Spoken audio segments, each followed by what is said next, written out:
hora da gente fazer as análises individuais e o pódio do bem e do mal. Quem quer começar? Posso começar. Pronto, vai lá, Vou começar com a galera positiva. Não tem como não deixá-lo na primeira colocação, né? Thiago Galhardo. Já tem sido há um bom tempo o melhor jogador do setor ofensivo do Fortaleza, né? E ele tem, na verdade, quando se fala do Galhardo, atualmente se fala muito da questão dos gols. Mas eu acho que desde quando ele chegou no Fortaleza, do momento até que eu elogiava ele, o que eu mais tenho me impressionado com o Galhardo é o senso de coletividade dele, que nem na época do Ceará, na época do Vasco, até mesmo na época do Inter, eu não vi ele tão dedicado a colaborar com o grupo, entendeu?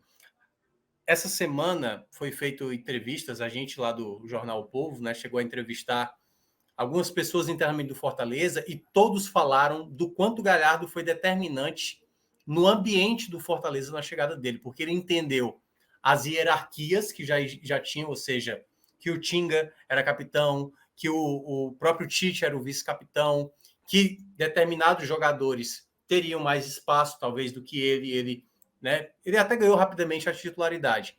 Mas é um cara que, até quando você vê ali na maneira como ele se expressa, e o pessoal até falou que o Diego San, né, que até falou, o Galhardo falou sobre aquele lance, né, quando ele caiu no chão no pós-jogo, né? Ele disse que passou no goleiro e falou que foi bem feito quando ele fez o gol, pois eles não colocaram a bola para fora, né? E ele assumiu que estava ganhando tempo, ou seja, é o chamado mala, né, que a gente fala no futebol, né? É o mala que tá ali fazendo o jogo que Cobra não é da bem o fair bola. play, né? Mas ao mesmo tempo é um cara que está agregando muito internamente no Fortaleza. É um cara que parece estar muito focado mesmo em ajudar o clube nesse momento. E ele chegou a falar isso também essa semana até, acho que foi para a Sport TV, ele dizendo que ele está vivendo um processo de maturação na carreira, que ele entende mais a dinâmica. Claro, ele não tem mais o físico de antes, mas hoje ele é um cara muito mais sábio, né, do que acontece as situações de campo. Então, para mim, obviamente, ele vai na primeira colocação de maneira inquestionável. O segundo que eu vou colocar, esse eu vou colocar porque eu sempre tive receio, eu sempre citei ele aqui no pódio negativo. Eu acho que o Tite hoje fez uma excelente partida. Excelente partida. Teve muita gente que foi muito bem, como o Brits. O Brits é bem melhor do que o Tite. Mas eu vou citar o Tite porque eu acho que o Tite, às vezes, ele tem uma dificuldade de fazer a proteção, às vezes de se colocar, se impor como zagueiro, sabe? Muitas vezes. Mas na partida de hoje eu senti um zagueiro muito mais simples, direto, sem perder muito tempo da jogada da construção da linha defensiva na hora do passe. Nas bolas aéreas ele foi muito bem, que é um problema que ele geralmente tem, então ele conseguiu fazer vários cortes. Bolas que sobravam ali na área, ele não perdia muito tempo, já fazia o simples, que é chutar para cima, chutar para frente para evitar a possibilidade de sair um gol. Então eu vou colocar o Tite nessa segunda colocação. E na terceira colocação, eu acho que eu vou ficar... É porque tem uns caras que foram muito bem, assim, então eu já vou colocar talvez como uma menção, né? Para tentar decidir um deles. Mas o Brits foi dos jogadores que eu gostei muito na partida. O Capixaba também participou muito bem. Mas eu acho que eu vou...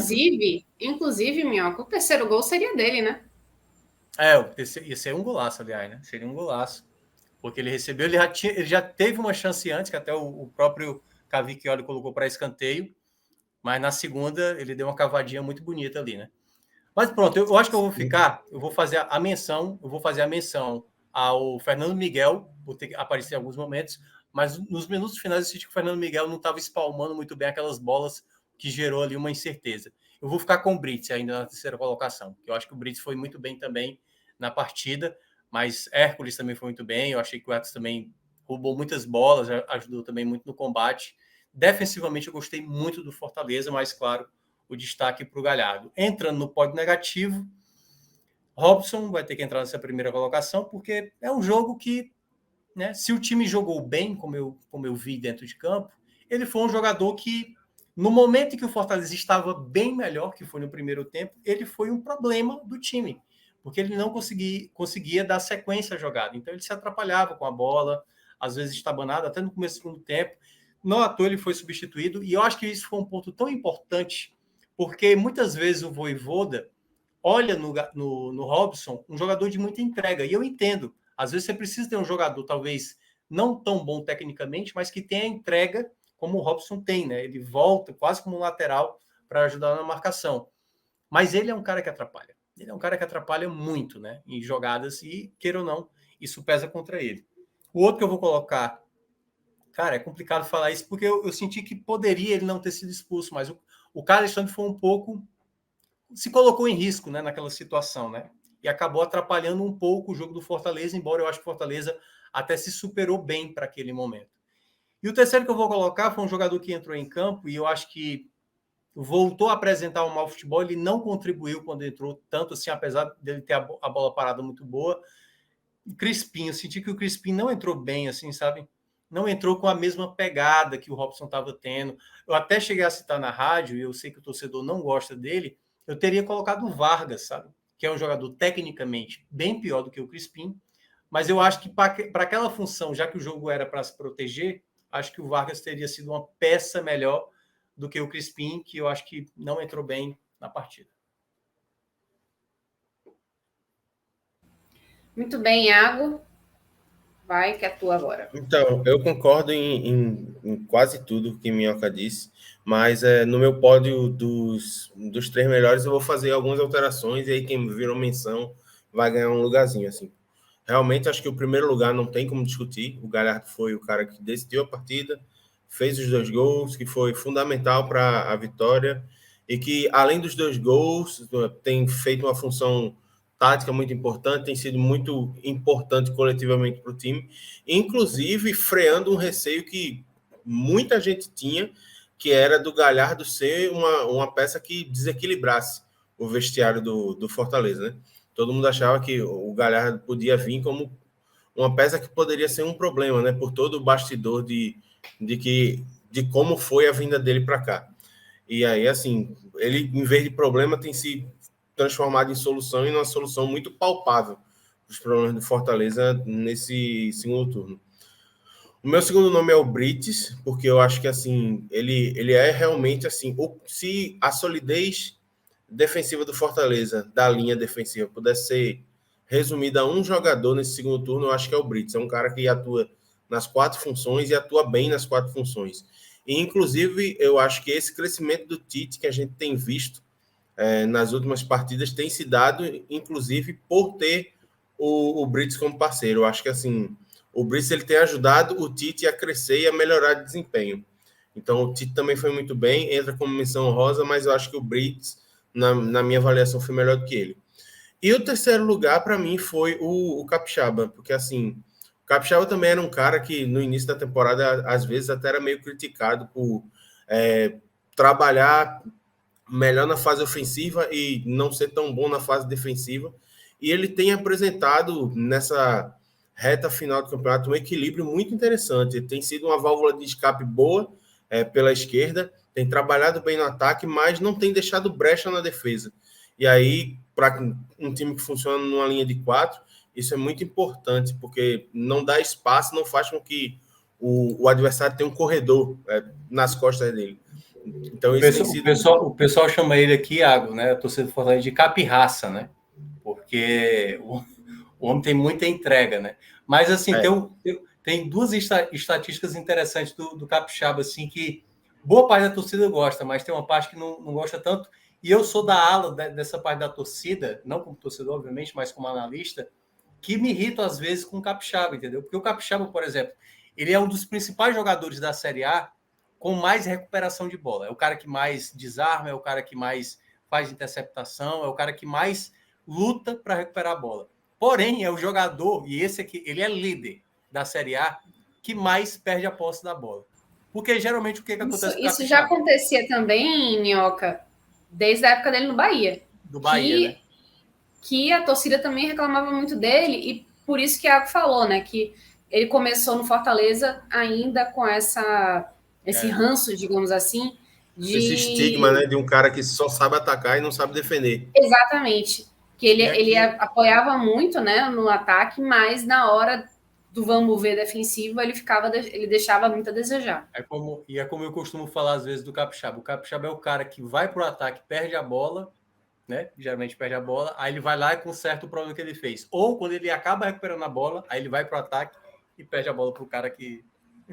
Mas é isso, o Capixaba é esse cara aí. Até porque se fosse muito bom também, talvez não estivesse, já estivesse até em outro local, né? Nem no Brasil.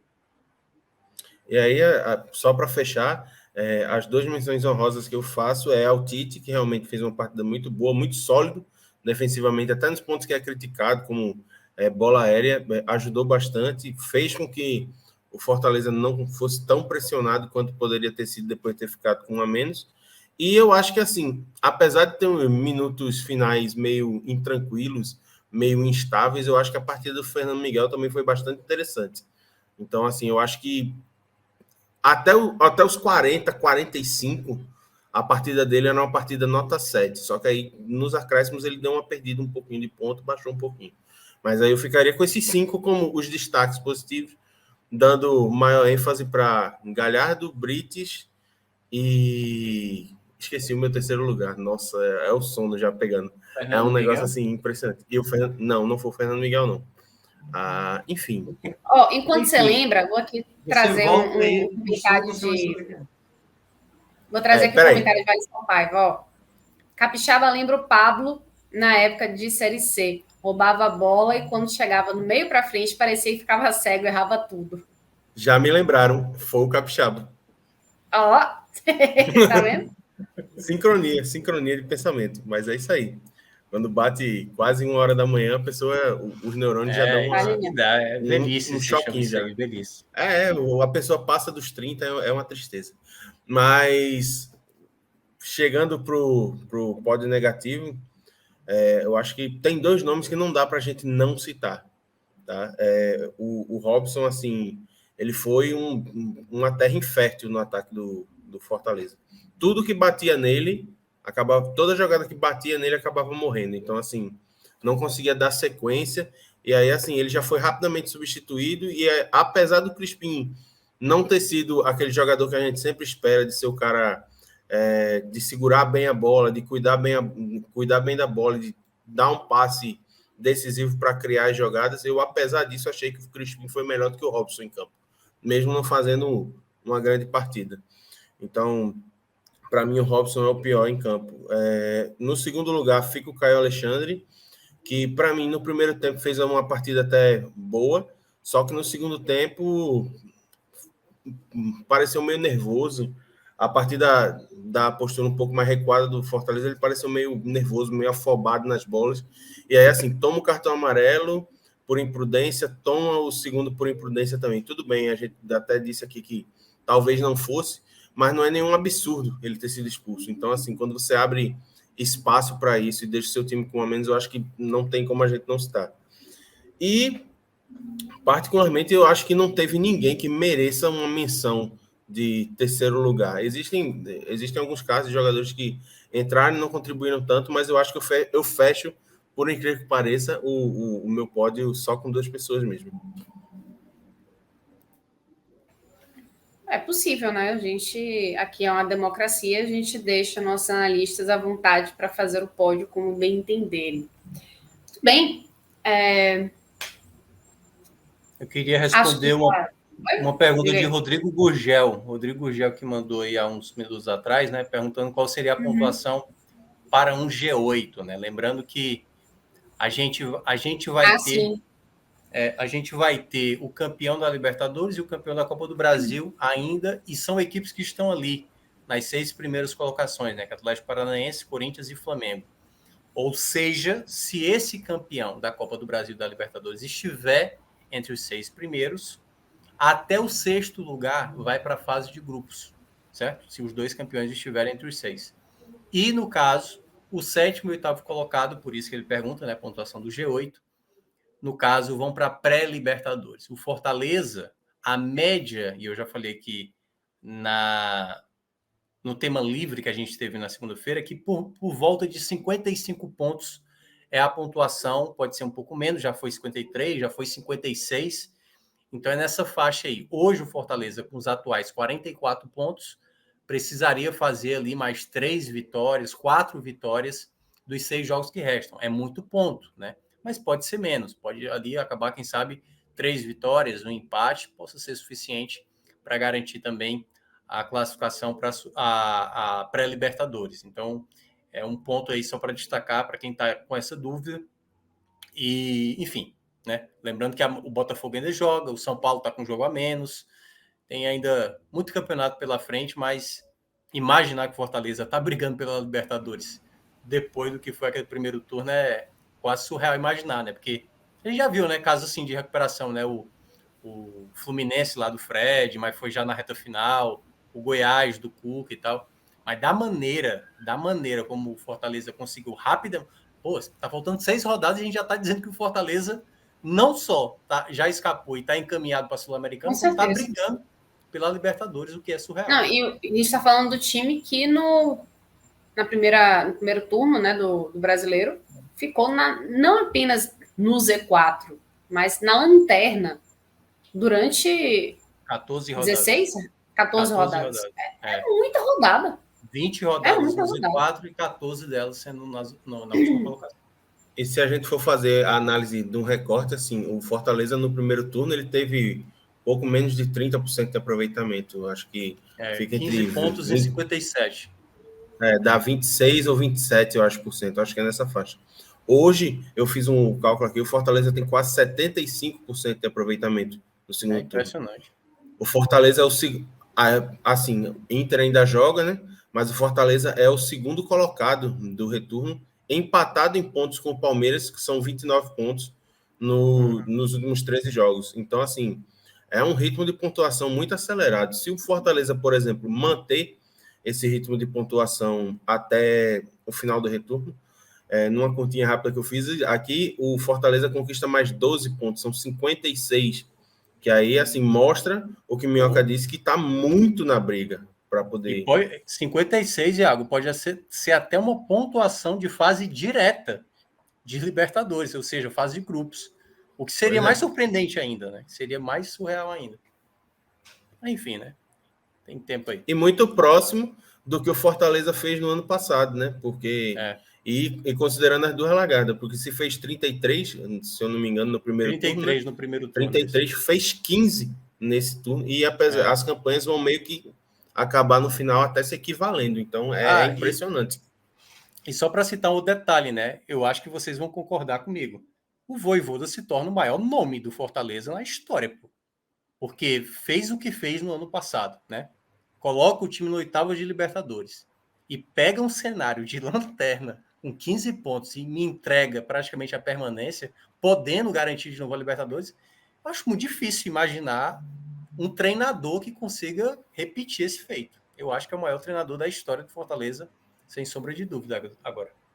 Eu acho que, assim, é um debate que tem tudo para não existir mais no final da temporada, porque, assim, é aquela história, soube trocar o motor, os pneus, tudo com o carro andando. Não só o pneu, trocou o motor também no carro.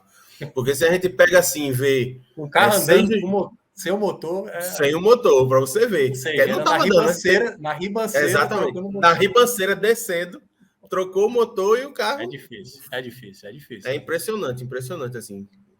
É louvável até.